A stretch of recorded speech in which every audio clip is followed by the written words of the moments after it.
So first off, what is the commons? What's the nature of the commons? What makes it unique? What makes it special? Well, for me, the commons, it's about shared resources, and it could be time, a place, business environment, learning environments.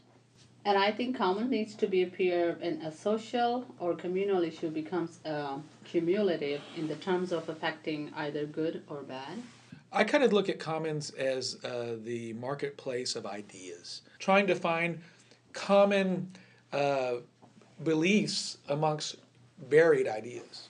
Yeah, I kind of wanted to add in there too. That's exactly what I think. Like if we talk about the quality of the commons, it's like a combination of various thoughts for the same aspect. I think commons are a community which decide to manage or work together in a collective manner to use the resources and the knowledge for the best, for the community's good.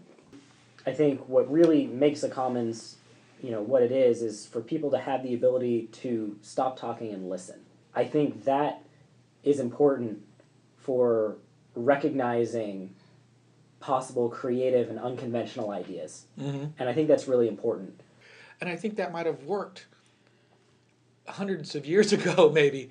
But it seems to me today there are people who really don't want to hear other people's opinions. They don't want to try to find common ground. They have their position, they put their flag in the ground, and they draw their line in the sand, and they say, this is how it should be, and anybody who feels differently, I really don't have time for. I think that's one of the challenges in creating an effective commons is the ability to temporarily set aside your differences and look towards a desire for achieving the greater good.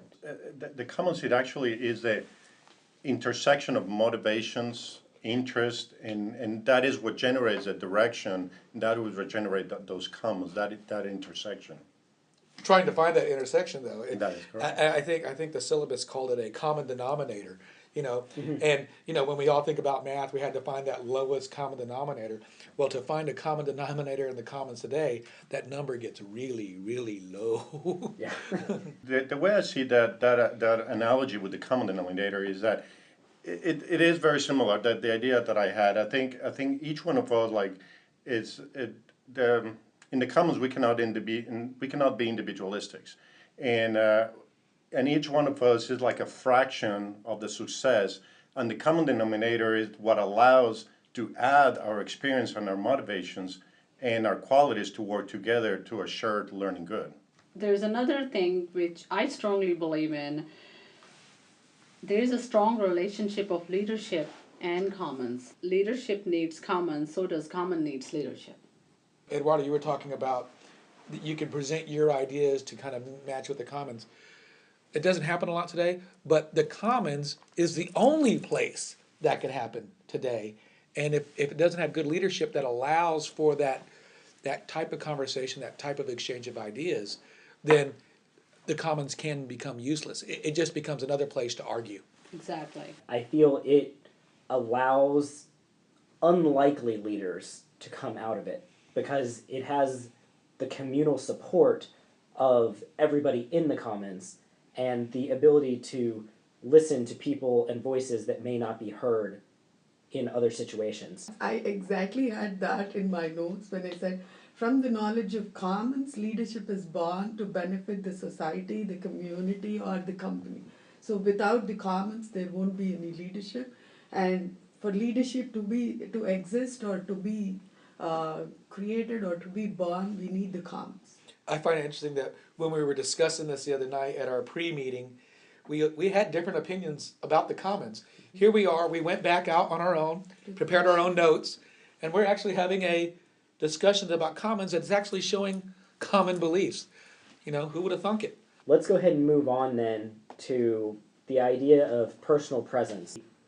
Being fully and wholly present, not just physically present. Being physically present is not a great value add. I agree. In order to be fully present and not just physically present, I think members of the commons have to be able to put aside their ego. They have to, be in it for the group, not just in it for themselves. I can be there and be asleep.